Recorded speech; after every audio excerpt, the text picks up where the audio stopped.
Hey guys, welcome back. Today we're going to be comparing the newly added Typhoon AESA to the Rafale. We'll compare based on a few objective and subjective criteria in order to determine which is truly the best fighter in the game right now. Note that, although I will try to be as objective and impartial as I can be, this still ultimately boils down to my hopefully well-informed opinion. So with that being said, let's get right into it. First, let's compare flight performance. We'll use the EM diagram provided by StatShark, as well as my impression of each aircraft's behavior. Starting with supersonic performance, the Rafale regularly pulls right up to Mach 2 at the start of the match. If we compare at a similar timing, reaching about 40 kilometers or so from the enemy team, the Rafale is easily right at Mach 2, while the Eurofighter is usually down at Mach 1.6 or so. From my own gameplay, I generally brought more fuel and a drop tank in the Eurofighter, so it could throw the comparison off. But still, I believe the Rafale slightly edges out the Eurofighter in the supersonic speed range. However, the story flips entirely at lower speeds, where the Eurofighter has a significant excess power and turn rate advantage. This translates to the Eurofighter recovering from low energy states easier, which could mean it is better defensively and for BFM or dogfighting. The Rafale pulls a bit harder at all speeds and so should be better in one-circle flows. But that also means it gives up its speed a lot easier, and when subsonic, it doesn't regain it as quickly. So the Eurofighter is generally superior while subsonic. Additionally, the Rafale has a surprisingly low wing whip speed, and I aim to stay under 1400 km an hour indicated and/or Mach 2. While in the Eurofighter, you can go all the way up to 1600 km an hour indicated. The high indicated airspeed is also incredibly useful for quickly draining missiles of energy. There's only a few things really that challenge the Eurofighter as well, and the F-15 is not one of them. Here was actually a match while stock grinding, get into a dogfight with an F-15C. Once his initial burst and that missile misses, it's really just over. A little bit of speed up here. Really, you could go about this fight in any way you want as the Eurofighter player. If the F-15 sticks in it, he's just going to die. Really, his only shot here is to run away, which is a pretty sad state of affairs for the F-15. Still though, just maneuver around for a little bit and easily end up on his 6. In terms of weaponry, I think this is a little bit more clear-cut than flight performance. The Rafale, of course, uses the Mika, considered by most to be the strongest air-to-air missile in the game right now. There are many times flying the Rafale where I know I only won a particular engagement because I have the better missile that pulls in harder and is harder to notch. In this regard, the Rafale is just better, hands down. And now a few clips of enjoying just how good the Mika is. There's an F-15 notches AMRAAM pretty easily. Get the Mika off. He's too head-on aspect to be able to dodge that. I mean, even if he was defensive, it's still very difficult. Now another AMRAAM, this one from a Eurofighter. Eurofighter probably has okay chances depending on how offensive of a posture he can take here, but at this altitude and these launch angles, the Mika just pulls way too hard and accelerates too quickly. The AMRAAM can't even pull in for that. I'm not sure I notched it. Now, enjoying the double kill prospects here. 2 Eurofighters at the same time for an easy double kill. Although it seems simple, there are many times where I'm taking these shots with AMRAAMs where it just does not connect.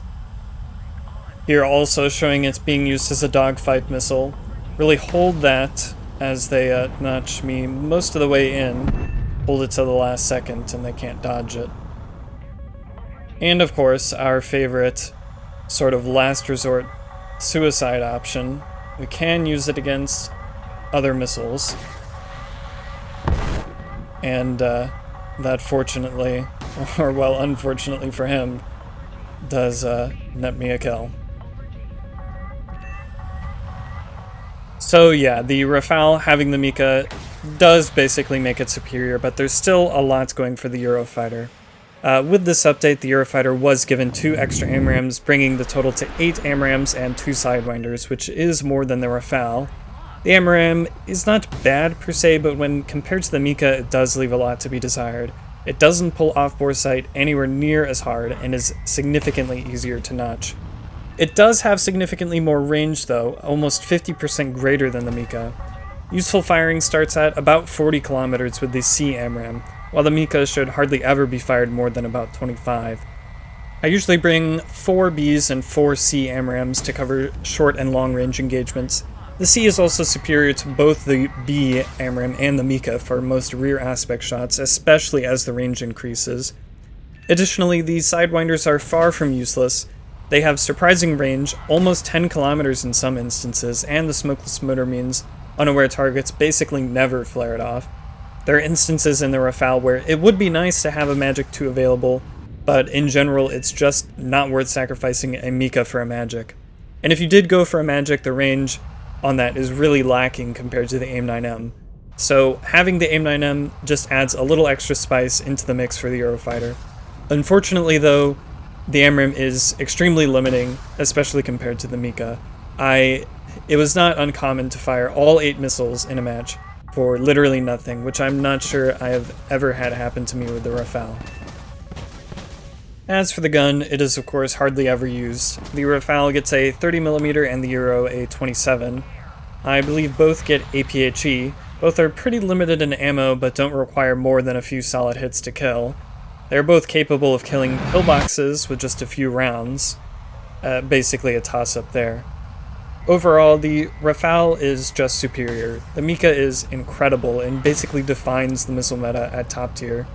AMRAAM is currently lacking behind most other active radar homing missiles. It's just too easy to notch to make the superior range really worth it. So, on to sensors and utility. Here is where I believe the Eurofighter finally finds some key advantages. Although both radars are highly advanced ESA radars, the Eurofighter has up to 100-degree off-bore sight tracking capability, while the Rafale is limited to just 70. This means that the Eurofighter can track targets while notching simultaneously. Not only that, but you frequently can watch incoming missiles and determine exactly when they've been defeated. Additionally, the Eurofighter can scan 200 degrees horizontally, or 100 degrees to each side, all at once, which I don't believe any other plane is capable of currently. As for RWR and missile approach warning sensor, it is basically a tie between both planes. The only caveat is that the Eurofighter has a MAWS or MLWS blind spot covering 90 degrees both above and below.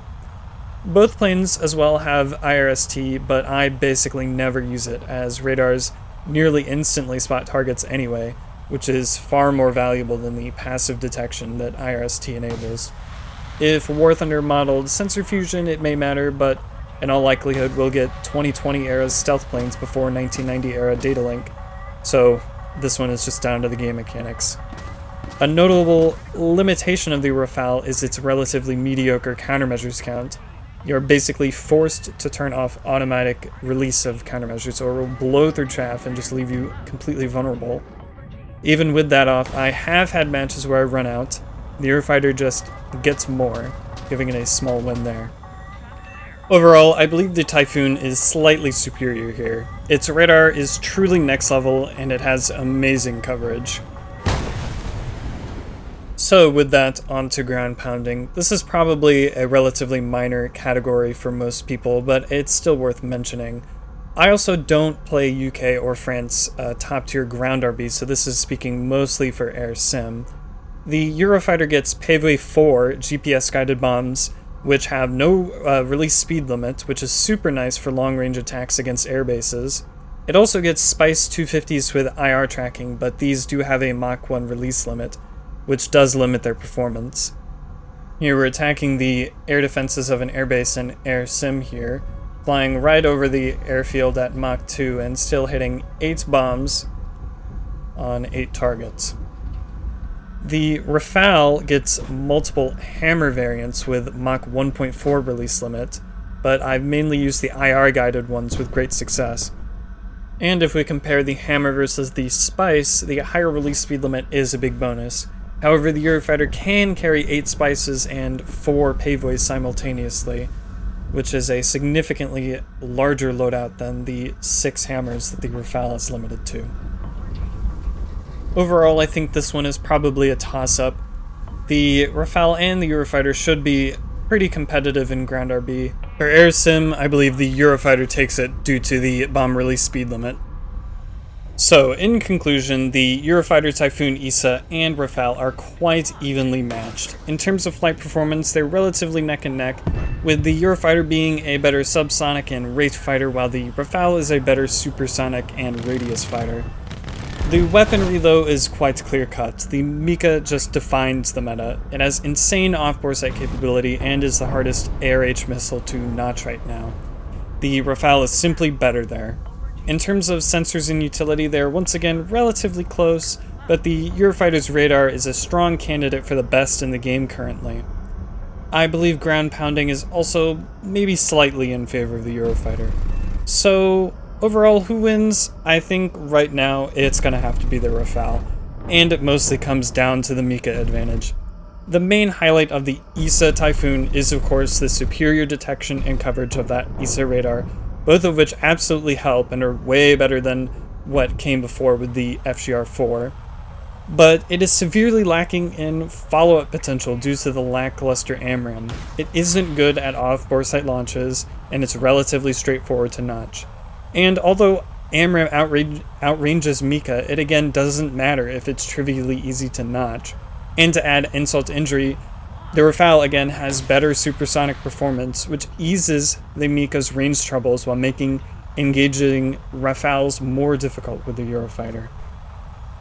While recording for this video, I did do well in both planes, but the Rafale stats were completely off the charts, over 10 KD and more than 3 kills per match on average.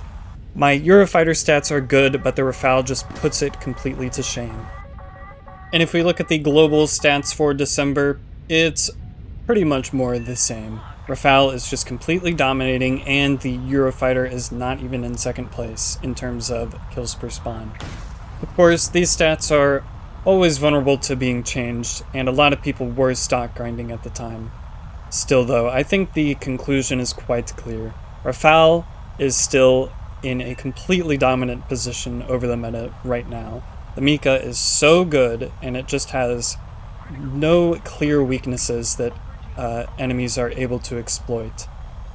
So that about wraps it up for this video. Be sure to leave a like if you made it this far.